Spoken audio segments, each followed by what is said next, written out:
এই যে প্রশাসনের যে ভাইগুলো এখানে চেয়ার নিয়ে বসে আছে, বিভিন্ন সময় আমরা তাদের একবারেই দোষ দিয়ে দেই যে শালারা ঘুষখোর। এ কথা বলে না? আমার প্রশ্ন হচ্ছে ওরা ঘুষ খায় কেন?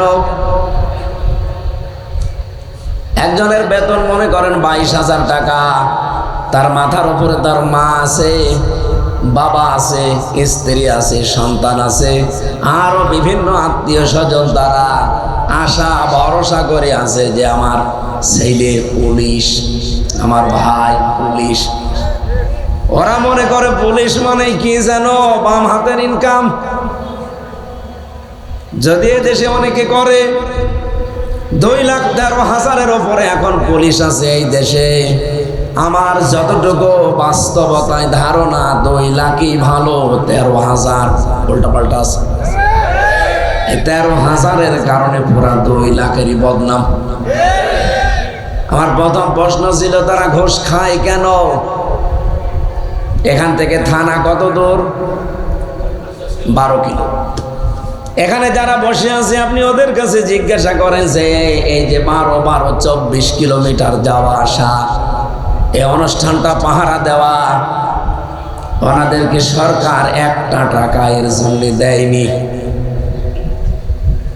এমনকি খাবার দাবারও নিজেদের টাকার, যাওয়া আসার যে খরচ রাস্তার নিজেদের টাকার। এটা একটা বৈষম্য না? হ্যাঁ, কথা বলেন না কেন? ওই লোকটার তো 8 ঘন্টা ডিউটি করার কথা। পৃথিবীর বহু দেশ তো ঘুরলাম, 8 ঘন্টার উপরে তো আমি ডিউটি পাই না। 8 ঘন্টার উপরে যদি কেউ ডিউটি করে ওভার টাইম হিসাবে তারে মাসের শেষে বেতন দেওয়া লাগবে। বাংলাদেশের অন্য বিভাগে থাকতে পারে, অন্য চাকরিতে হতে পারে, শুধু এই প্রশাসনে নেই। এখানে ওদের ডিউটি 8 ঘন্টা না 24 ঘন্টা ডিউটি করা লাগে। আমরা আহ্বান জানাবো যারা দায়িত্বে আছেন। আমার খুলনা বিভাগের রেঞ্জ ডিআইজি যিনি, সেই দিন আমি তাকে বলেছিলাম, স্যার আপনারা উপরে যারা আছে তাদেরকে জানান 8 ঘন্টার পরে পুলিশ যদি ডিউটি করে, যেই কয় ঘন্টা ডিউটি করবে তার ওভার টাইম হিসাবে মাসের শেষে বেতন দেওয়া লাগবে। এটাই নাই বিচার। অথচ এটা তো করা হয়নি। 8 ঘন্টার পরে যত ঘন্টাও ফ্রি সার্ভিস দেবে কোন কারণে? এখানে যে বসে আছে আমার মনে হয় সেই দুপুর থেকে রাত 12টা পর্যন্ত বসে থাকবে। এর ভেতরের খাওয়া দাওয়া আছে, চা নাস্তা আছে, যাওয়া আসার খরচ আছে। এ কর্তৃপক্ষও দেবে না, সরকারও দেবে না, তে টাকা কি ফেরেশতারা দেবে? ওই বাধ্য হয়ে তখন বাম হাত। এই কথা বলছে না কেন? হযরত ওমরের তৈরি করা এই প্রশাসন, পুলিশ বাহিনী, এটা হযরত ওমর বানিয়েছিল। অথচ আজ পৃথিবীতে বিশেষ করে বাংলাদেশের এখন নিকৃষ্ট মানুষের তালিকায় চলে গেছে কিছু কিছু কারণে। আমরা চাই যদি এদেশে কোরআনের বিচার কায়েম হয়, এদের উপরে এই অবিচারটা প্রথমেই বন্ধ করা হবে। খুব আবেগ নিয়ে কথা বলছি আমি। বলেন তো বাস্তবতায় এদেশে কোন চাকরি আছে 8 ঘন্টার পরে আরো 4 ঘন্টা ডিউটি করলে ফ্রি করা লাগে? আমি তো পাইনি। আপনাকে ওভার টাইম হিসাবে বেতন দিয়ে দেবে মাসের শেষে, কিন্তু এখানে যে 10-12 জন বসে আছে জিজ্ঞাসা করে দেখেন ওর একটা ওভার টাইমের টাকা নেই। অথচ ওর উপরে কত পাহাড় জমি আছে, কত আশা ভরসা নিয়ে আছে ওর মা, বাবা, স্ত্রী, ছেলে মেয়ে, আরো বিভিন্ন আত্মীয় স্বজন। করবে কি? বিবেকের তাড়নায় বাধ্য হয়ে শেষে বাঁকা পথে যাওয়া লাগে। এই জন্য এদেশে যতদিন কোরআনের বিচার কায়েম না হবে, কেউ আমরা ন্যায় বিচার পাওয়া সম্ভব এইটাই তো বলতে চায়। আর এইটাই রাজনীতি মনে করে অনেকে। আপনাদের জেলায় এখন তিনি এসপি আছেন, আমার কুষ্টিয়ার কৃতি সন্তান, দোয়া চেয়েছে কিছুক্ষণ আগে, স্যার আল্লাহ তাকে মঞ্জিলে মকসুদে যেন পৌঁছিয়ে দেন, এই জেলার আইন শৃঙ্খলা যেন ঠিক রাখার তৌফিক তারে দিয়ে আদায় করেন, বলেন আমিন। আমান দাআ ইলাইহি হাদা। নবীজি বলেন কোন মানুষ যদি কোরআন দিয়ে মানুষকে ডাকে, আল্লাহ নিজে তাকে হেদায়েতের উপরে রাখে। আরে ভাই, জীবনে আমি কোরআন দিয়ে মানুষকে ডাকি শুধু হাদিসের এই বাক্যের কারণে। অমান দাহা ইলাইহি হাদা, একালে টান আছে। আমি তো হেদায়েতের উপরে থাকতে চাই। শুধু বড় জুব্বা গায়ে দিয়ে হেদায়েতের উপরে থাকা যায় না, বড় দাড়ি রেখে হেদায়েতের উপরে থাকা যায় না। হেদায়েতের উপরে থাকতে হলে আপনাকে মাস্ট বি কোরআন দিয়ে মানুষকে ডাকা লাগবে। কোরআনের ডাক দেয় এরকম মানুষ বাংলাদেশে কম না বেশি? যারাই ডাকে তাদের নামে বিভিন্ন রকমের উল্টাপাল্টা স্লোগান দেয়। নিজে তো ডাকেই না, যারা ডাকে তাদের নামে বলে এরা রাজাকার, এরা আলবদর। এদেশে একটা ছাত্র সংস্থা আছে, ইসলামী ছাত্র শিবির, আমি নাম ধরেই বলছি। তাদের প্রথম কর্মসূচি তারা কোরআন দিয়ে মানুষকে ডাকবে। দেখেন যে কয়টা ফরম পূরণ করা লাগে পয়েন্ট প্রতিদিন, তার প্রথম নাম্বারে পয়েন্ট আপনি কোরআন পড়েন কিনা। অথচ তাদেরকে 71 সালের রাজাকার অনেকে বানিয়ে দিচ্ছে, তাদের জন্মই হয়েছে 77 সালে। আমরা চাই হেদায়েতের উপরে টিকে থাকতে হলে কোরআন বাদ দিয়ে বাবার দিকে, স্বামীর দিকে, চাচার দিকে ডাকলে হেদায়েতের উপরে থাকা। বলেন বলেন। শেষের কথা তো আরো মারাত্মক। হাসিনার উপরে এমনি রাগ হয়, এই কাশি হচ্ছে ওর কারণে। শয়তান মহিলা 3টা বছর জেলখানায় আটক করে রেখে আমার জীবন যৌবন সব শেষ করে দিয়েছে। এই যে জেল থেকে বের হয়ে যে কাশি আজ ভালো হচ্ছে না। যত ডাক্তার দেখায়, ডাক্তাররা ছাড়া কিছু করতে পারে না।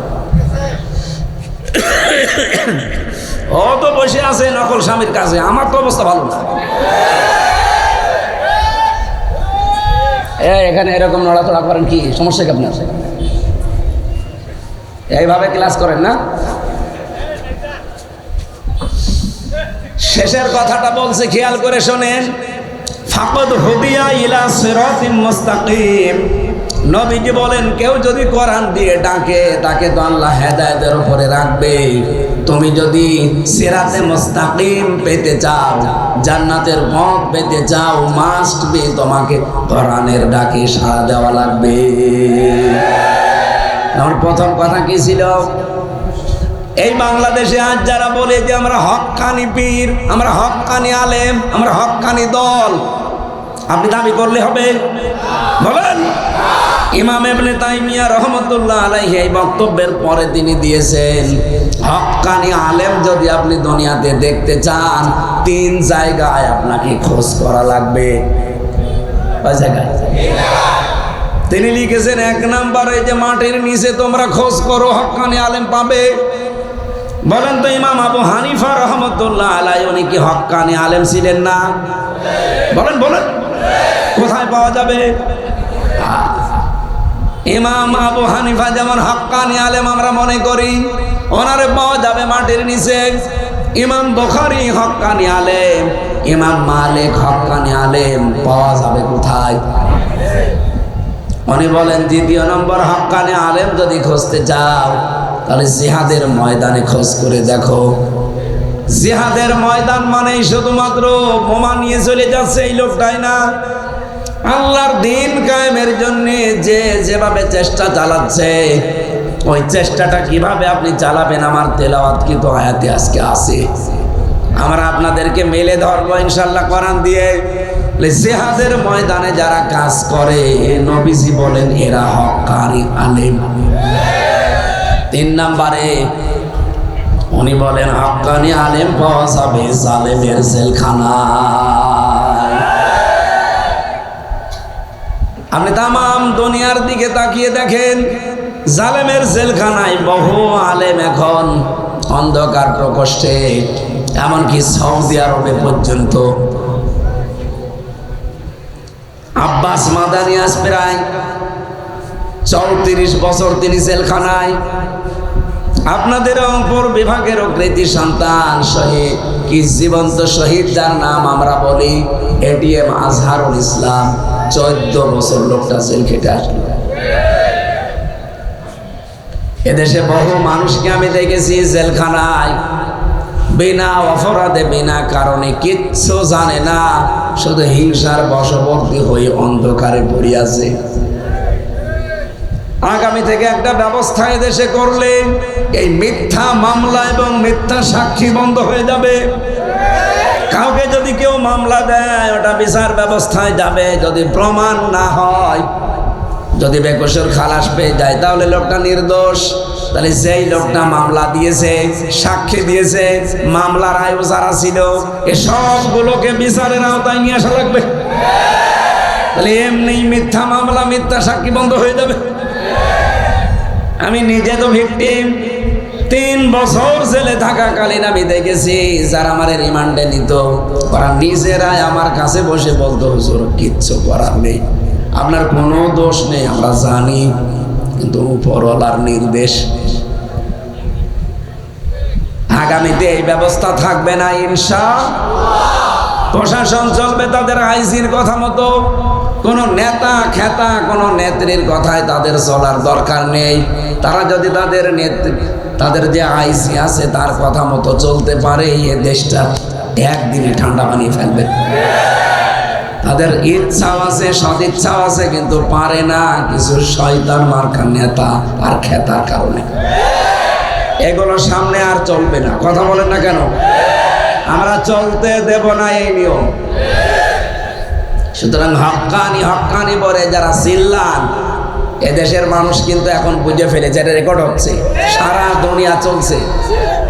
হক্কানি আলেম এই 3 জায়গায় পাওয়া যায়, মাটির নিচে, জিহাদের ময়দানে, আর জালেমের জেলখানা। আর হক্কানি আলেম দাবি করছে কারা? যারা বাতিলের 5 গোলাম। হ্যাঁ, কথা বলে না কেন? আল্লাহর আইন এই দেশে প্রতিষ্ঠা করার কোনো চিন্তা ভাবনা নেই। খালি খাই দায় আর পেট আর ভরি, পেট আর জহব্বা বড় করে।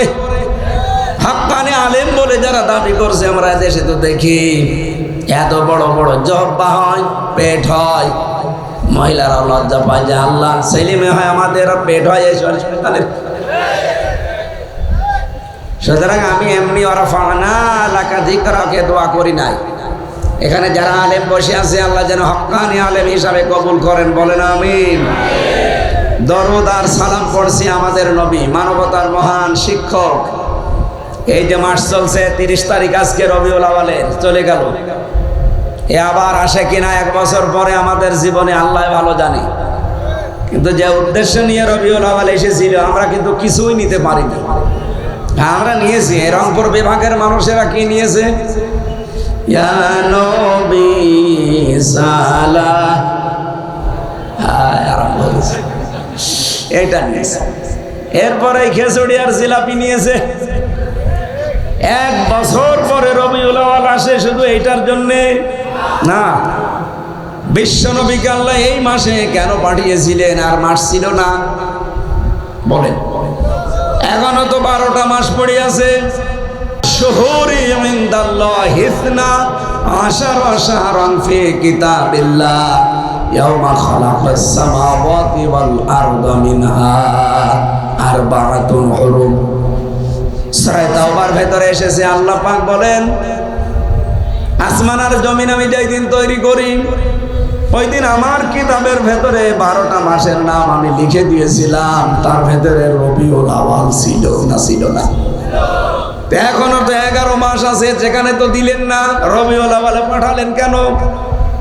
রবিউল আউয়াল এর বাংলা অর্থ হচ্ছে প্রথম বসন্ত। বসন্ত আসলেই দেখবেন মরা গাছে যতগুলো পাতা আছে সব ঝরে নতুন নতুন পাতা গজাতে থাকে। কথা বলে না কেন? পৃথিবীর এখন যে অবস্থা, এই অবস্থায় এখন বিশ্বনবীর আদর্শের বাইরে কোনো কিছু দিয়ে শান্তি প্রতিষ্ঠা সম্ভব না। এই কথা বোঝা লাগবে, আমি আন্দাজে বলছি না। রবিউল আউয়াল আজকে শেষ, চলেও যাচ্ছে, কিন্তু শান্তি প্রতিষ্ঠার জন্য এই রবিউল আউয়ালে নবীজি হিলফুল ফুসুল পর্যন্ত 17 বছর বয়সে গঠন করেছিলেন। একাধারে 23 বছর চেষ্টা চালিয়েছেন, কিন্তু শান্তি দিতে পারেননি। 40 বছরে চিন্তা করলেন কি গো, এত চেষ্টা চালালাম প্রায় 23টা বছর একাধারে। সেই 17 বছর থেকে আরম্ভ করলাম, শান্তি তো দিতে পারি না, আরো অশান্তি বেড়ে গেছে। কারণ কি? তিনি তার হেরা গুহার ভেতরে যে ধ্যানমগ্ন অবস্থায় চিন্তা ভাবনা করে বের করেছিলেন যে আমার এই আরব জাহানে, এই মক্কাতে শান্তি আসে না মাত্র 42 জন মানুষের কারণে। সিরাত ইবনে হিশামে পাবেন, আমি ইতিহাসটা মিলিয়েছি কোরআনের আয়াতের সাথে। আল্লাহ রাব্বুল আলামিন বলেন, ওয়ালা সাওফা ইউতিকা রাব্বুকা ফাতারদা। এই সিলাই ওটা করে কারা গো? এবারে হাত ধরে বসিয়ে দেন। 1-1.5 ঘন্টা ভেতরে বসে থাকতে পারে না, আর বিয়ে করার জন্য লাফায়। ওর বউ দেখবে, ওর বউ চলে গেল বলে আশা করছি এরপরও যদি কেউ ওঠেন না। আমার ভাইরা খুব খেয়াল করে 2 মিনিট একটু শোনেন। নবীজি ভালো করে চিন্তা ভাবনা করে ধ্যান করে দেখলেন যে 42 জনের কারণে পুরা আরব জাহানে শান্তি নেই। কয়জন? উনি দেখলেন যে 36টা গোত্র আছে পুরা আরব জাহানে, 36টা গোত্রপতি আছে, লিডার। আর ওই এলাকাতে ওই সময় 3টা প্রতিষ্ঠিত জাতি ছিল, একটা ইহুদি, একটা খ্রিস্টান আর একটা মুশরিক। ইহুদিদের জাতি, তাদের জাতীয় নেতা ছিল একজন, তার নাম মারহাব। খ্রিস্টান যারা, তাদের একজন জাতীয় নেতা ছিল, তার নাম মুখাইরেক। মুশরিক যারা, তারাও একটা জাতিতে বাস করত। মুশরিকের জাতীয় নেতা ছিল আবু জেহেল। তাহলে 36 আর 3 কত? বলেন বলেন।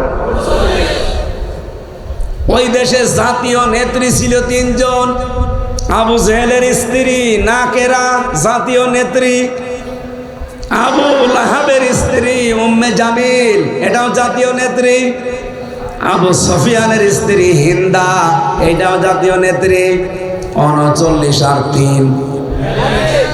নবীজি দেখলেন যে এই 42 জন যত অপকর্মের মূল হোতা। আমিও ইতিহাসটার সাথে বাংলাদেশের 56,000 বর্গ মাইল মিলিয়েছি। আমার ছোট্ট মাথায় ধরা দিয়েছে এই দেশটা আজ 54 বছর শান্তি না আসার কারণ এই 42 জন নেতা। সারা দেশে আপনি লক্ষ্য করে দেখেন, নাম করা নেতা, লিডার যারা যারা ফিগার, ন্যাশনাল ফিগার গুলো কিন্তু দেখবেন 36 জন। এলাকা ভিত্তিক জাতীয় নেতাও আমার মনে হয় এদেশে 3 জনই, বঙ্গবন্ধু, জিয়াউর রহমান আর এরশাদ। জাতীয় নেত্রীও 3 জন, শেখ হাসিনা, খালেদা জিয়া আর রওশন এরশাদ। খাপের খাপ মিলে যাচ্ছে। আমার তো মনে হয়, আপনি কি মনে করবেন জানি না, 1500 বছর আগের কাহিনী বলছি। বাংলাদেশের সাথে কেমন খাপের খাপ, মমতাজের বাপ মিলে যাচ্ছে। বলেন তো, এই 42 জন এই দেশে শান্তি না আসার জন্য দায়ী। আমি বাকিগুলোর নামও বলতে পারতাম, আমি লিখেওছিলাম, কিন্তু বলতে পারছি না। নবীজি 40 বছর বয়সে যে ধ্যান আরম্ভ করেছিলেন, তিনি চিন্তা গবেষণা করে দেখলেন এই 42টা মানুষ তো এরাই দেশের ভেতরে অশান্তির মূল কারণ। এদের মাথার উপরে যতদিন খাবারের ছড়ি থাকবে, মানুষ না খেয়ে মারা যাবে। এদের বাড়ি হবে, গাড়ি হবে, বেগম পাড়া হবে, সাহেব পাড়া হবে, কিন্তু জনগণ না খেয়ে মরবে। এজন্য এই 42 জনের মাথা থেকে খাবারের এই ছড়িটা, ক্ষমতার চেয়ারটা নামিয়ে কি করে আবু বকরের মাথায় দেওয়া যায়, ওমরের মাথায় দেওয়া যায়, হযরত ওসমানের মাথায় দেওয়া যায়, আলীর মাথায় দেওয়া যায়। মানুষ তো কিন্তু সবাই, কিন্তু ঝড়ি শুধু পাল্টিয়ে মানুষের মাথা পরিবর্তন হয়েছে। এতদিন যে জনগণ না খেয়েছিল সেই জনগণ এখন খাবার না, যাকাতের টাকা কে নেবে লোক খুঁজে পাওয়া যায়নি। লালমনিরহাটবাসী আমিও চিন্তা ভাবনা এটাই করেছি, আগামীতে এই দেশে যদি সত্যি আমরা অভাব দূর করতে চাই, এদেশে খাদ্যে ভেজাল বন্ধ করতে চাই, শান্তি স্বস্তি নিরাপত্তা নিয়ে 1150 কিলোমিটার আজকে আমি রান করলাম। কোথায় সেই টেকনাফে ছিলাম, সেখান থেকে লালমনিরহাট এই মঙ্গলহাট, মোগলহাট, আমার ওখানে গাড়িতে আজকে মিটার উঠেছে 1150 কিলোমিটার এসেছি আমি আজকে। সারাদিন সারা রাত লেগেছে আমার আজ। এ বিশাল এরিয়াতে আমাদের কোনো চিন্তা করা লাগবে না, কোনো টেনশন থাকবে না। শুধু এই 42 জন মানুষকে পরিবর্তন করে আবু বকরের মতো, ওমরের মতো মানুষকে এবার যদি আল্লাহর কসম আমরা একটু ঠেলে ঠুলে পাঠাতে পারি, এই দেশও মদিনার মতো নিরাপদ হবে। নবীজি বলেছিলেন খায়রুল কুরুনি করনি, আমার যুগ শ্রেষ্ঠ যুগ, এমনি বলেননি। এইটা আমি আজকে 1150 কিলোমিটার আসলাম, আমার মনের ভেতরে দিন রাত মিলে বহু ভয় এসেছে, কারণ এই দেশে এখন দেখি পাথর দিয়ে পিটিয়ে মানুষ মেরে ফেলে, জায়গায় পিটিয়ে মানুষ মেরে ফেলছে, রাহাজানি ছিনতাই ডাকাতি এগুলো তো আছেই। কথা বলে না কেন? আমি এই 11 বছরের ভেতরে 3 বছর জেলে ছিলাম, 8 বছর তো এই ময়দানে কোরআনের প্রচারে আছি। এই 8 বছরের ভেতরে কমপক্ষে 10 বার আমার ডাকাতি ধরেছে। অথচ মালয়েশিয়া গিয়েছিলাম, বাংলাদেশের চাইতে প্রায় 5 ডবল বড় দেশটা। প্রতিদিন আমি প্রায় 1500 কিলো 2000 কিলোমিটার রান করতাম, কারণ এই প্রদেশ থেকে ওই প্রদেশ প্রায় 1500-2000 কিলোমিটার। রাত 12টা 1টা 2টা নেই, কারণ যে ধরা লাগবে অনুষ্ঠান। শুধু মরুভূমি, পাথর, জঙ্গল আর খালি পাম গাছ, হাজার হাজার বিঘা শুধু। এই রাত 2টার দিকে শরীর ছমছম করে ওঠে ভয়ে। ড্রাইভার বলছে কোনো চিন্তা নেই, আল্লাহ ছাড়া কারো ভয় পাওয়া লাগবে না, কেউ আসবে না সামনে।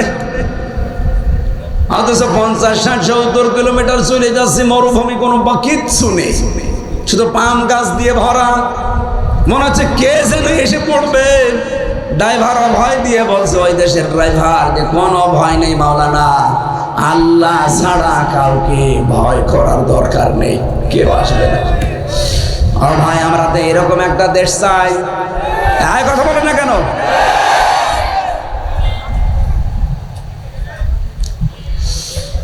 আজ আমাদের জাতি, বর্ণ, ধর্ম নির্বিশেষে সবাই আতঙ্কে আছে। প্রশাসন এখন অ্যাক্টিভ ভাবে কাজ করে না, এই জন্য আমরা যদিও আতঙ্কে আছি। ওরা অ্যাক্টিভ ভাবে যদি কাজ করে, ও আতঙ্কে থাকা লাগবে যতদিন আল্লাহর বিধান দেশে কায়েম না হবে। এটা ছাড়া সম্ভব না। আর আইনের শাসন প্রয়োগ করা লাগবে, শুধু আইন থাকলে হবে না, আইনের শাসন প্রতিষ্ঠা করা লাগবে। ওই দেশে আইনও আছে, আইনের প্রতিষ্ঠাও আছে। কেউ যদি খাদ্যে ভেজাল দিয়ে ধরা পড়ে, ওর কোনো বিচার নেই, সঙ্গে সঙ্গে মেরে ফেলবে। দুর্নীতিতে কেউ যদি ধরা পড়ে, ওর কোনো বিচার নেই, মেরে ফেলবে। আর আমাদের খাদ্যে ভেজাল যদি হাতে নাতে ধরা পড়ে, বলে এই কাজ কেউ করে, যা পরে আর করবি না। ও মনে করে ঠিক আছে, দোয়া করে দিল, সামনে আরো ডবল করে করবে। আমি ওখানে সেই কয়েকদিন, সেই মাসে মাসে থাকি, একটা দিনও আমার কোনো কাশি হয় না, সর্দি নেই, কারণ কোনো ময়লা নেই। আর এই দেশে বিমানবন্দরে পা দিতে দেরি, কাশি শুরু হতে দেরি নেই। এই যে প্রায় 15 দিন থেকে আসলাম, একটা দিনও আমি অসুস্থ হইনি, কাশিও হয়নি। এখানে আসার পরে যে কত হাজার বার কাশি দিলাম, আল্লাহ ভালো জানে। বাংলাদেশের মুসলমানেরা আসেন তো, রবিউল আউয়াল মাসে নবীজি এসে কি করেছিলেন? পয়লা বসন্ত, প্রথম বসন্ত, উনি আল্লাহর বিধান কায়েম করতে পেরেছিলেন এই ৪২ জনকে মাইনাস করে আবু বকর ওমরের মতো মানুষকে দিয়ে। আমরা রবিউল আউয়াল মাসে এরকম একটা সিদ্ধান্ত এবার নিতে পারি না?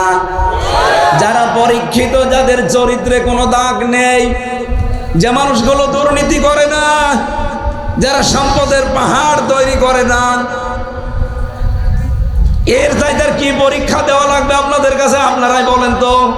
সারা বাংলাদেশে যাচ্ছে, সবাইকে বলছি, বাংলাদেশ জামাত ইসলামী 2 জন মন্ত্রী উপহার দিয়েছে, 4 আনা দুর্নীতি পাওয়া যায়নি 5 বছরে। 250-র উপরে উপজেলা চেয়ারম্যান ছিল সারা বাংলাদেশ মিলে, 1 টাকা দুর্নীতি করেন তারা। 1000-এর মতো উপজেলা কি চেয়ারম্যান ছিল ইউনিয়নের, 1 টাকা দুর্নীতি পাওয়া যায়নি। আমি নিজে সাক্ষী, সাতক্ষীরায় আমি নিজে দেখেছি ইউনিয়নের চেয়ারম্যান, উনি MA পাস, ইউনিয়নের চেয়ারম্যান, সকাল 10টা থেকে 4টা পর্যন্ত ইউনিয়নের দায়িত্ব পালন করে, আর বিকাল 4টা থেকে রাত 8টা পর্যন্ত তরকারি বিক্রি করে। এর চাইতে কি প্রমাণ দিলে আপনারা বিশ্বাস করবেন বলেন?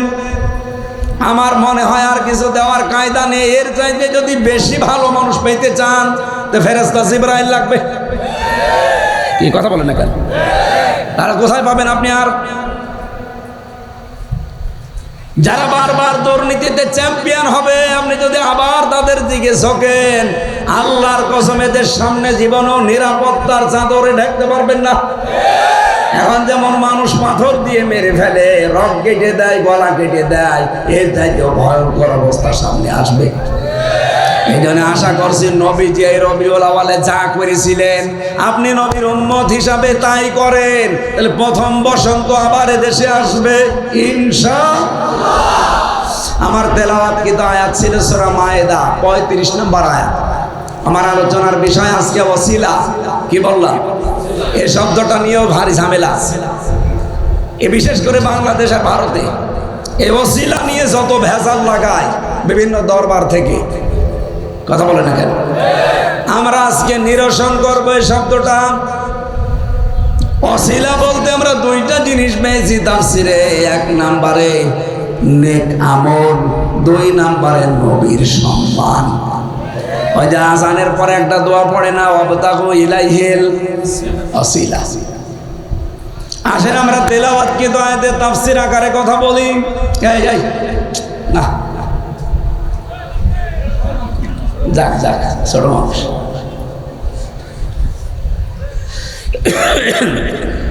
তেলাওয়াত যেহেতু আমরা শুদ্ধভাবে করেছি, মাতৃভাষায় অর্থ বলার পরে মূল নীতিতে চলে যাব। রব্বুল আলামিন বলেন, ইমানদারেরা আল্লাহকে ভয় করো, আর আল্লাহ পর্যন্ত পৌঁছাতে একটা মাধ্যম তালাশ করো। এই মাধ্যমটা হচ্ছে তার রাস্তায় জিহাদ করা। আশা করা যায় তোমরা সফল হবে। এটা মাতৃভাষায় অর্থ ছিল। এবার আসেন আমরা ব্যাখ্যায় যাচ্ছে। এটা যে সূরা থেকে পড়লাম, সূরার নাম হচ্ছে সূরা মায়েদা। কোন সূরা? মায়েদা মানে, এটা আমি তাফসীর থেকে যেগুলো নোট করেছি, মায়েদা শব্দের শাব্দিক অর্থ খাদ্য ভর্তি বড় পাত্র। আল্লাহ বোঝাতে চেয়েছেন তামাম পৃথিবীটা আমার আল্লাহর কাছে খাবারের প্লেট। তামাম দুনিয়াটা আল্লাহ খাবারের প্লেট বানিয়ে রেখে দিয়েছেন। এখান থেকে কি পেলেন আপনি? কোরআনে কারীম আমাদেরকে জানাচ্ছে, ইন্নাল্লাহা হুয়ার রাজ্জাকু যুল কুওয়াতিল মাতিন। রিজকের মালিক কে বলেন তো? আমি আপনি দুনিয়াতে আসার 50,000 বছর আগে আমার আল্লাহ রুহের জগৎ থেকেই লিখে লিখে আমাদেরকে পাঠিয়েছেন যে পৃথিবীতে কে কি খেয়ে থাকবে না খেয়ে থাকবে। রিজকের দায়িত্ব আল্লাহ নিয়েছেন, কিন্তু যেটার দায়িত্ব নেননি ওইটা নিয়ে আমাদের চিন্তা নেই। যেটা আল্লাহ আমাদের দায়িত্ব নেননি সেটা আমাদের কাজ আমল। ইয়া আইয়ুহান নাসু ইন্নাকা কাদিহুন ইলা রাব্বিকা কাদহান ফামুলাকি। ওহে মানুষেরা, তোমাদের রবের কাছে পৌঁছাতে হলে কাজের মাধ্যমে পৌঁছানো লাগবে, কঠোর পরিশ্রম করে। তার কাছে যদি কেউ পৌঁছাতে চান খালি হাতে যেতে পারবেন না, পরিশ্রমের মাধ্যমে, কাজের মাধ্যমে, আমলের মাধ্যমে যাওয়া লাগবে। এইটার দায়িত্ব আল্লাহ নেয়নি, এটা আমাদের দায়িত্ব। অথচ এইটা নিয়ে আমাদের কোনো চিন্তা নেই। যেটার দায়িত্ব আল্লাহ নিয়েছে, রিজকের দায়িত্ব, ওইটা নিয়ে যত আমাদের মাথা ব্যথা। আরে ভাই, আপনি না খেয়ে মরবেন না, কপালে যা লেখা আছে রিজক এটা আসবেই, সে যেভাবে আসুক আসবে। অথচ এইটা নিয়ে চিন্তা করে মানুষ শেষ পর্যন্ত বাম হাতের ইনকাম করে। হ্যাঁ বলেন বলেন। যাদের আমার আল্লাহকে রাজ্জাক বলে বিশ্বাস হয় যে উনি রিজিক দাতা, ও জীবন চলে যাবে হারাম পথে, তাকে আপনি পা বাড়াতে দেখবেন না। এটাই সূরা মায়েদার নামকরণের শিক্ষা। আল্লাহ রাব্বুল আলামিন বলেন, যালিকুমুল্লাহু রাব্বুকুম লা ইলাহা ইল্লা হুয়া ফা'বুদুহু ওয়া হুয়া আলা কুল্লি শাইইন ওয়াকিল। বলেন আল্লাহু আকবার।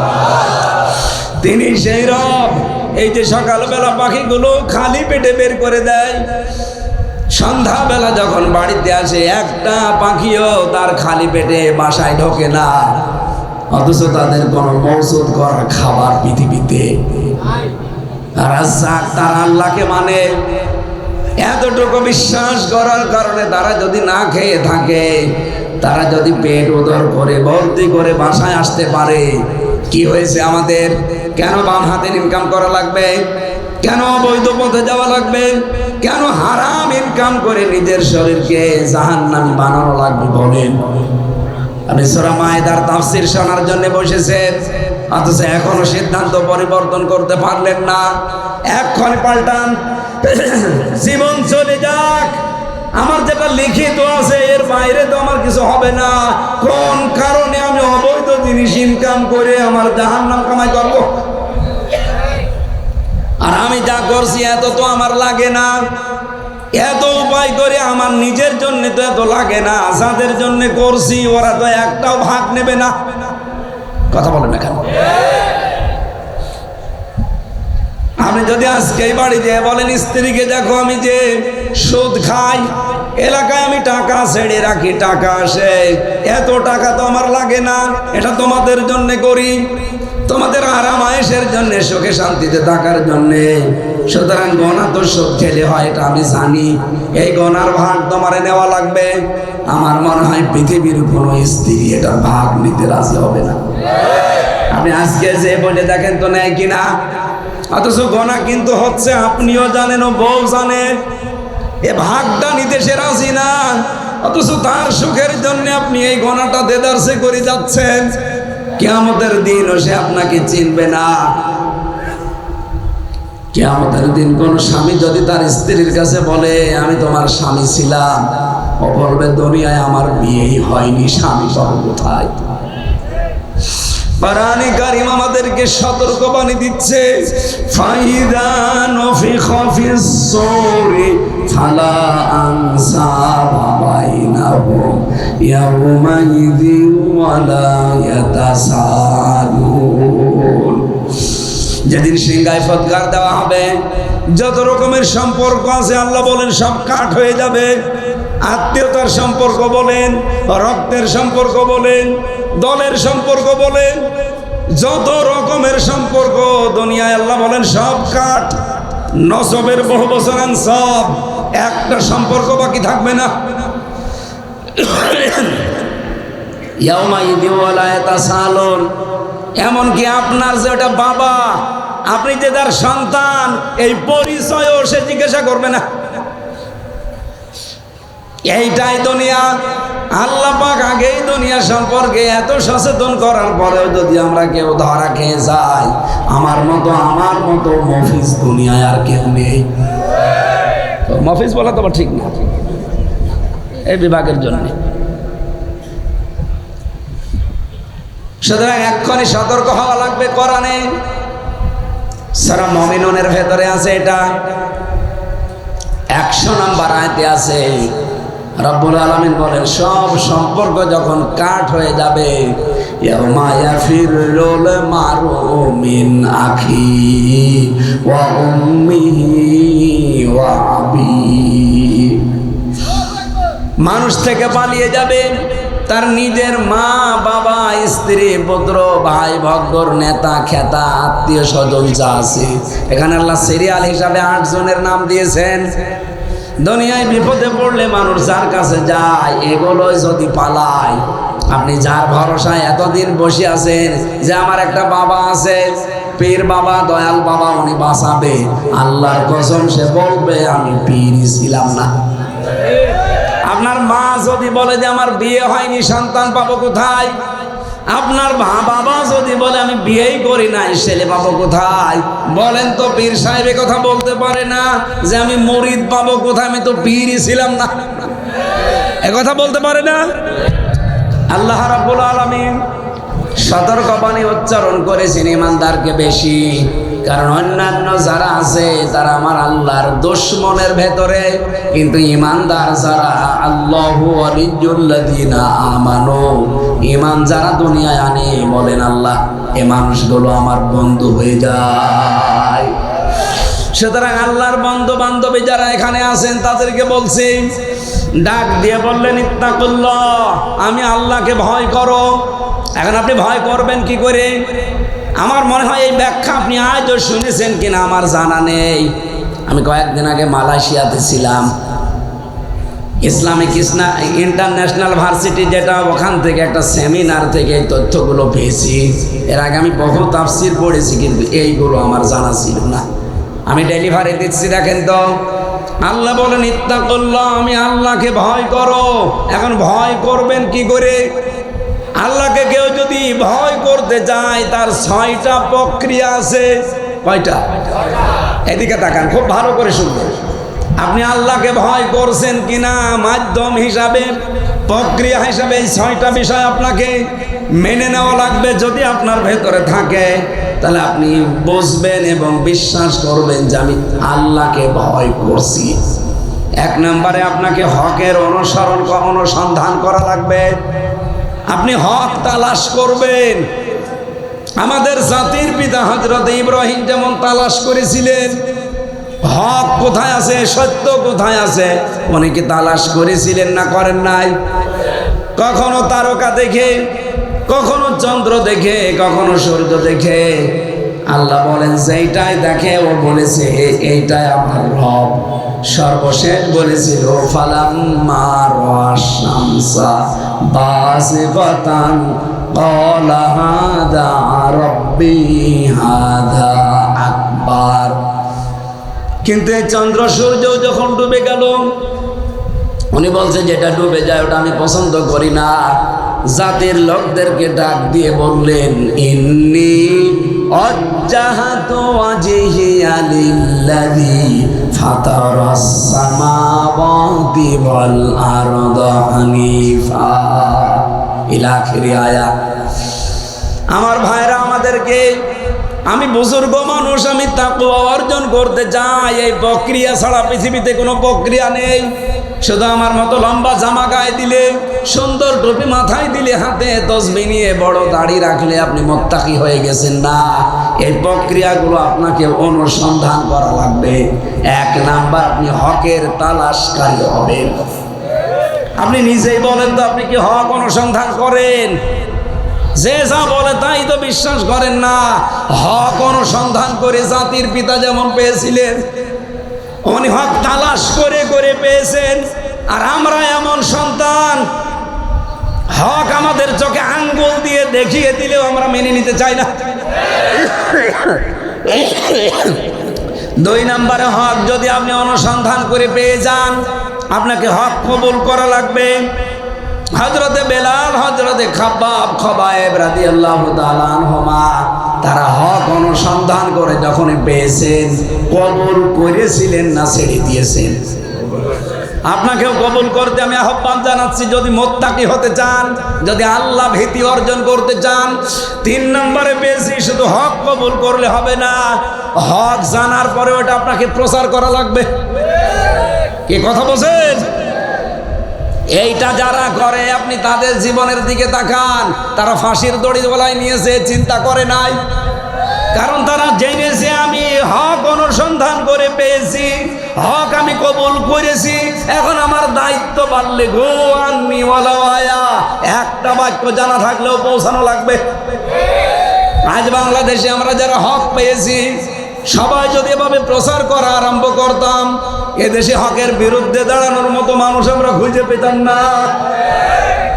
এই যে 1 তারিখের জরিপ পেয়েছিলাম, এই দেশে এখন 18 কোটির উপরে মানুষ, মাত্র 7 কোটি 20 লাখ মানুষ এখন চাচ্ছে এই দেশে ইসলাম কায়েম হোক।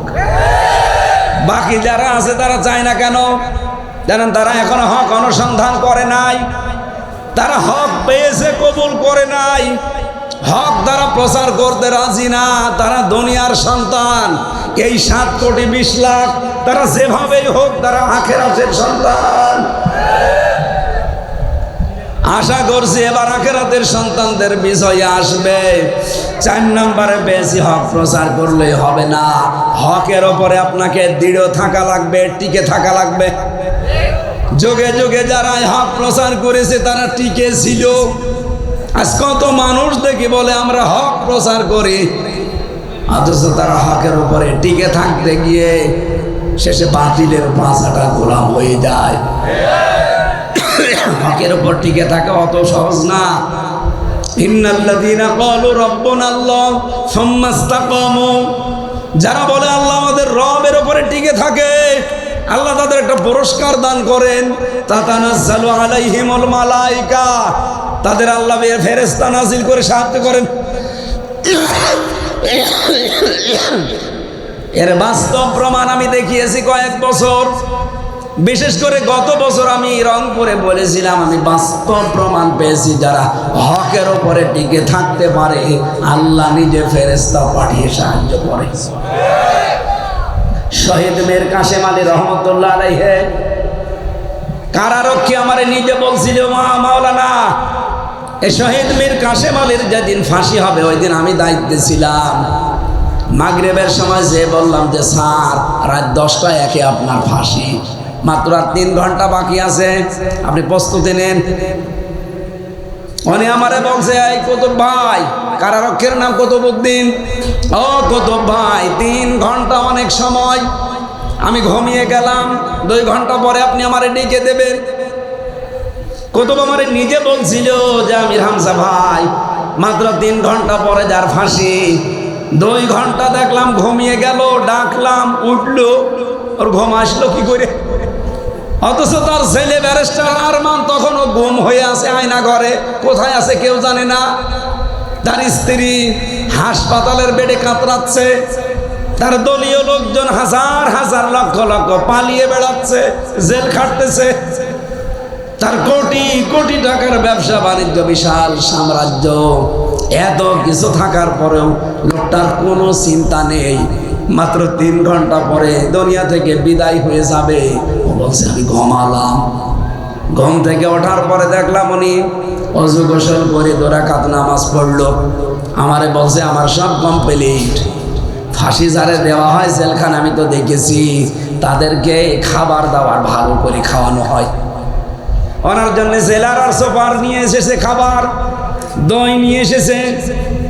শহীদ মীর কাশেম আলী রহমতুল্লাহ আলাইহি ডাক দিয়ে বলেছে, জেলার সোফার যারা আছেন দায়িত্বে, কিচ্ছু লাগবে না, পৃথিবীর খাবার দেখলে আমার কাছে কেমন যেন ঘৃণা লাগছে।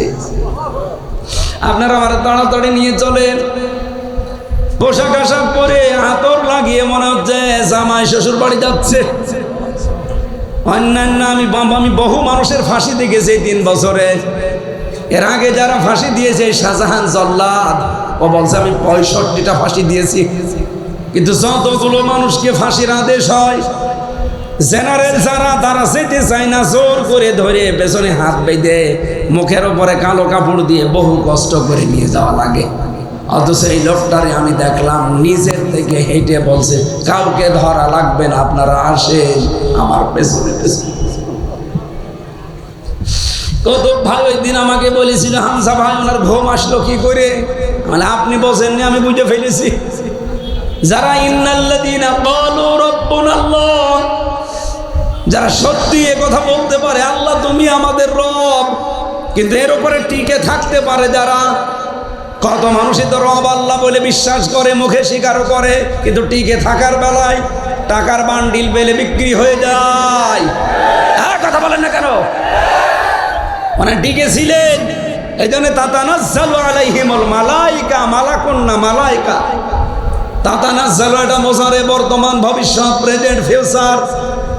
আল্লাহ বলেন শুধু ওই সময় না, কিয়ামত পর্যন্ত যারা এই বিষয়ের উপরে টিকে থাকতে পারবে, যেহেতু আমি আল্লাহ হক, এই হক কবুল করার পরে যারা দৃঢ় থাকতে পারবে, তারা বিপদে পড়লে আমি আল্লাহ নিজে ফেরেশতা নাযিল করে সাহায্য করব। আল্লাহ ফেরেশতা এসে অবশ্যই বলেছিলেন আল্লাহ তাখাফ ওয়ালা তাহজানু, কোনো ভয় নেই, কোনো চিন্তা নেই। কিসের ভয়, কিসের চিন্তা? হয়তো আপনার ছেলে গুম হয়ে আছে, আপনার স্ত্রী বেডে কাতরাচ্ছে হাসপাতালে, আপনার লক্ষ কোটি কোটি টাকার সম্পদ, দলীয় লোকজন সব পালিয়ে বেড়াচ্ছে, চিন্তা আসতে পারে আপনার। কোনো চিন্তা করবেন না, সবগুলোর দায়িত্ব আল্লাহ নিজে হাতে নিয়েছে। আল্লাহ যে নিয়েছে এটা কি ওয়াজ করা লাগবে এখন? আজকের জরিপ দুপুরবেলা বাংলাদেশে ইয়ং এবং মেয়েরা, ইয়ং জেনারেশন এবং মেয়েরা, এরা চাচ্ছে এই বাংলাদেশে এখন ইসলাম আসুক। খালি বুড়ো শয়তানগুলো একটু মুখ ফিরিয়ে নিলেই হয়ে যাবে ইনশাআল্লাহ। কিন্তু বুড়ো শয়তান তো সমস্যা। এই পৃথিবীতে ইসলামের সবচেয়ে বেশি বাধা দিয়েছে কারা? এই বুড়োরা। আবু জাহেল বুড়ো ছিল না জওয়ান ছিল? বলেন বলেন। আবু সুফিয়ান, আবু লাহাব, সবগুলো বুড়ো। আমার তো মনে হচ্ছে ওদের প্রেতাত্মা এখন অনেক বুড়োর ভেতরে ভর করেছে, এরাই যাচ্ছে না। ওনাকে আল্লাহ অবশ্যই ফেরেশতা দিয়ে কানের কাছে এসে শুনিয়েছিলেন, এই কাসেম, কোনো চিন্তা নেই, যাদের নিয়ে ভয় হচ্ছে ওগুলো সব দায়িত্ব কার? এদিকে আমার জান্নাত আল্লাতী কুনতুম তুআদুন, যেটা বানিয়েছি এদিকে চলে আয়। এই জন্যই তো আতর মেখে চলে যাচ্ছে। আরে ভাই, বলতে যত সহজ মনে হচ্ছে আমার কাছে অত সহজ না। আমি তো এমনি জেলে ছিলাম, তাই শুকিয়ে গেছি। আপনারা যদি এখন বলা যায় যে আপনার ভোর রাতে ফাঁসি, আমার মনে হয় এখনই আপনি মরে যাবেন। হকের উপরে দৃঢ় থাকার এই পুরস্কার আল্লাহ দান করবেন। 4 নম্বরে পেয়েছি, শুধু হকের উপরে দৃঢ় থাকলে হবে না, হক কায়েম করার সিদ্ধান্ত নিয়ে অটল থাকা লাগবে। এই কথা বলেন না কেন? আর এটা বাংলাদেশে একামতে দিন যারা কায়েম করতে চায়, তারা চাচ্ছে এখন পৃথিবীর সবচাইতে বড় হক আল্লাহর কোরআন এবার কায়েম হবে ইনশাআল্লাহ। 6 নম্বরটা, শুধু হক কায়েম হলেই হবে না, হক যদি একবার কায়েম হয়ে যায় তাকে সাহায্য করা লাগবে টিকে থাকার জন্যে। তাহলে তাকওয়া অর্জন করার প্রক্রিয়া কয়টা বললাম? বলেন আপনি সত্যি করে, এই প্রক্রিয়া কোনোদিন শুনেছেন যে এইভাবে তাকওয়া অর্জন করা লাগে? আমরা বিভিন্ন দরবারে গেলে আমাদেরকে বুজুর্গ বানিয়ে দেয়, যে বিশাল জব্বা খাই দিবি, 2 বেলা জিকির করবি। অথচ তাকওয়া কিভাবে অর্জন করা লাগে এই 6টার বাইরে কিচ্ছু নেই। এর ভেতরে দুনিয়া আখিরাত সব ঢুকিয়ে দেওয়া আছে। আল্লাহ রাব্বুল আলামিন বলেন, এইভাবে যদি তাকওয়া অর্জন করতে পারো, ওয়াবতাগু ইলাইহিল ওয়াসিলা, আমি আল্লাহকে পাওয়ার জন্যে, আমি আল্লাহর কাছে তোমার কোনো মর্যাদা আছে কিনা, কোনো দাম আছে কিনা, কোনো ইজ্জত সম্মান আছে কিনা, এটা জানার জন্যে একটা মাধ্যম তালাশ করো। যত মাধ্যমে তোমরা আল্লাহকে রাজি করতে চাও, আল্লাহর কাছে মর্যাদা পেতে চাও, পৃথিবীর কোনো কাছে মর্যাদা পাওয়া যাবে না। ওয়াজাহিদু ফি সাবিলি, আল্লাহর রাস্তায় জিহাদের মাধ্যমে এটা পাওয়া যাবে। কথা বলেন, কথা বলেন। এই জন্য পৃথিবীতে যত কাতার হয়, 2টা কাতার আল্লাহর কাছে সবচাইতে প্রিয়। ইন্নাল্লাহা ইউহিব্বুল্লাযীনা ইউকাতিলুনা ফী সাবিলিহি সাফফান কান্নাহুম বুনিয়ানুম মারসুস। যারা সীসা গলা প্রাচীরের মতো আল্লাহর দ্বীন কায়েমের জন্য জমিনে দাঁড়িয়ে যায়, এই কাতারটা আল্লাহ খুব ভালোবাসে। 2 নম্বরে ফরজ নামাজের কাতার, এই কাতারটা আল্লাহর কাছে ভালো লাগে। আমরা এই 2 কাতারের কোন কাতারে আছি বলেন তো? নামাজের কাতারে কে বলেছে আপনাকে? নামাজের কাতারে দাঁড়ালে 27টা শিক্ষা নেওয়া লাগে, একটাও আমরা নেই না। নামাজের কাতারে কেউ যদি দাঁড়াতে চায়, তার প্রথম শিক্ষা যে আমি নামাজের কাতারে দাঁড়িয়েছি কাঁধে কাঁধ মিলিয়ে পায়ে পা লাগিয়ে। আমার আশেপাশে যে দাঁড়িয়েছে আমি কোনো কিছু খেয়াল করি না, খেয়াল আমার একটাই যে আমার মুসলমান ভাই, এখানে আল্লাহর একটা বিধান পালন করা হবে। বিধানের নাম কি? সেজদা। বলেন বলেন, আরো জোরে বলেন। একটা বিধান পালন করতে কিভাবে দাঁড়িয়েছে আপনি দেখেন। কাতার বাঁকা করি না, সোজা করে রাখি, অথচ এরকম বিধান জমিনে এখনো 500 আছে। কত? এখানে তো একটা পালন হবে শুধু সেজদা। কোরআনে আল্লাহ 500 বিধান দিলেন শরীয়তের, ওখানে একটা পালন করতে আপনি যদি এত অ্যাক্টিভ হন, 5 বেলা আযান দেন, মসজিদ বানিয়েছেন, কাতার সোজা করে দিয়েছেন, এখানে একটা বিধান পালন করতে এত ব্যস্ত। এখনো 499টা বিধান পড়ে আছে, একটাও চলে না। ওইগুলো পালন করবে ফেরেশতারা। কিসের কাতার দিলেন আপনি? নামাজের কাতারের শিক্ষাও নেই। জিহাদের ময়দানে আল্লাহ যে কাতার দেখতে চায়, এই কাতারেও নেই। তা আল্লাহ আপনাকে ভালোবাসবে কি করে? আপনি আল্লাহর কাছে পৌঁছাবেন। আমরা যে সমস্ত মাধ্যম ধরেছি যে বাবার কাছে আসো আল্লাহকে পেয়ে যাবে না, অজাহিদু ফি সাবিলি, একটাই মাধ্যম। আল্লাহর রাস্তায় জিহাদ করা লাগবে তার দ্বীনকে বুলন্দ করার জন্য। কথা বলেন। লাআল্লাকুম তুফলিহুন, আশা করা যায় তোমরা সফল হবে। সম্মানিত ভাইরা, যদি সফল হতে চান, আমি তাফসীর থেকে লিখেছি, হযরত আলী বলেন 4টা জিনিস পৃথিবীতে মাস্ট বি, মানা লাগবে। 1 নম্বরে যে আল্লাহর ভয়ের যে প্রক্রিয়া বললাম, এই মাধ্যমে আল্লাহ পর্যন্ত যাওয়া লাগবে। 2 নম্বরে কোরআন অনুযায়ী আমল করা লাগবে। 500 আমল আছে কোরআনের, বাংলাদেশে দুঃখজনক হলো শুধু একটাও চলে না। মেয়েদের আমল নেই কোরআনে, বলেন বলেন। পরিবারে আমল নেই। এই যে আমরা রাস্তাঘাটে চলি, কোরআনের আমল নেই। কি? কুল্লিল মুমিনিনা ইয়াগুদ্দু মিন আবসারিহিম ওয়া ইয়াহফাযু ফুরুজাহুম যালিকা আযকা লাহুম ইন্নাল্লাহা খাবীরুম বিমা ইয়াসনাউন। আল্লাহ বলেন, হে মুমিন পুরুষেরা, রাস্তাঘাটে চললে কমপক্ষে 2টা জিনিস মনে রাখবা। নিজের চক্ষুকে নিম্নগামী করবা। আজ বাংলাদেশে পরকীয়া প্রেম বেড়ে যাওয়ার পেছনে কারণ এই একটাই। বাংলাদেশের পুরুষ মানুষগুলো যদি আমরা এই আয়াতটা মানতাম, মহিলা যারা আছে তারা যদি এর পরে একটা আয়াত আছে এটা যদি মেনে নিত, 3 সন্তান রেখে কেউ অন্যের হাত ধরে পালিয়ে যেত না। যত কিছুর অপকর্মের মূল হোতা হচ্ছে এই দৃষ্টি। এই জন্য দৃষ্টি শক্তিকে সংরক্ষণ রাখার জন্য আল্লাহর এই নির্দেশ। এটা কোরআনের আমল, এটা বাংলাদেশের নেই। এই কারণেই তো এত জেনা, এত ব্যভিচার, এত বেরিয়ে যায়। কি বলে বেরিয়ে যাওয়াকে? বেরিয়ে যাওয়া বাংলায় কি বলে? বেরিয়ে যাওয়াই বলে। হ্যাঁ, পালায়। পালায় বললে তো আবার হাসিনা নাম সোজা আসবে না। ভাই, আমি হাসির জন্য বলছি না। বলেন, একটা আমল আমাদের নেই 500 আমলে। আপনি কি কি আমল করে আল্লাহর কাছে যেতে চাচ্ছেন? শুধু দস্তরখানা বিছিয়ে খাবার খাওয়া আর 2 বেলা হু হু জিকির করে আপনি চলে যেতে পারবেন? জীবনও না। কোরআনের এই আয়াত তাফসীর পড়ার জন্য আহ্বান জানাচ্ছি। বাংলায় পাবেন ইবনে কাসির ফি জিলালিল কোরআন। দেখেন আপনি আল্লাহকে পাওয়ার জন্য যে মাধ্যম তিনি দিয়েছেন, এই মাধ্যম আমরা অনেকে অনেকটা বানিয়ে নিয়েছি। কেউ পীর ধরা, কেউ বাবা ধরা, কেউ কবর ধরা। না, আল্লাহকে পাওয়ার জন্য আল্লাহর জমিনে দ্বীন কায়েমের জন্য জিহাদ করা লাগবে। এর বাইরে কিচ্ছু নেই। এটা যারা একামতে দ্বীন এই দেশে কায়েম করতে চায়, তাদের জীবনের টার্গেটই এইটা যে আমি যা করি আমার আসল টার্গেট যেন এই জমিনে দিন কায়েম হয়। আর এই কথা বললে সবচাইতে বেশি মন খারাপ হবে, খারাপ লাগবে, অপছন্দ করবে কারা? না না, কাবুর আলাল মুশরিকিনা মা তাদউহুম ইলাই, সূরা সূরার 13 নম্বর আয়াতের শেষের আগে আছে, হে নবী দিন কায়েমের কথা বললে খারাপ লাগবে মুশরিকদের। সুতরাং বাংলার জমিনে যাদের কাছে দিন কায়েমের কথা বললে রাজনীতি মনে হয় যেটা ধান্দাবাজি, এটা দুনিয়ার কাজ, আল্লাহর কসম তারা মুশরিক। কথা বলেন না কেন? আমরা দিন কায়েমের কথা বললে যারা আমাদের রাজাকার বলে, ধান্দাবাজ বলে, রাজনীতি করে এই বলে, বলবেন তারা শিরিক করছে। আর শিরিক করলে লোকটা কি?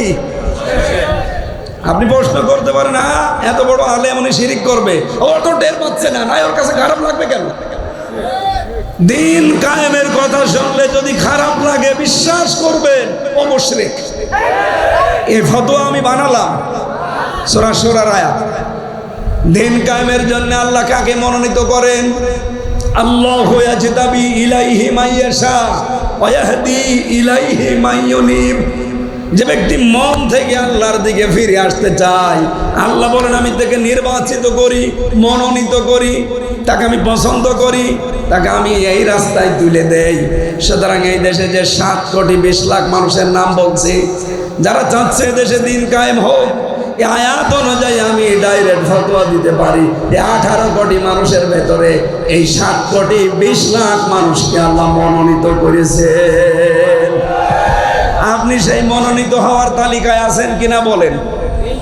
যদি আপনার দিন কায়েম করতে ভালো লাগে সবকিছুর তুলনায়, বুঝবেন আল্লাহ আপনাকে নির্বাচিত করেছেন, আপনাকে আল্লাহ পছন্দ করেছেন।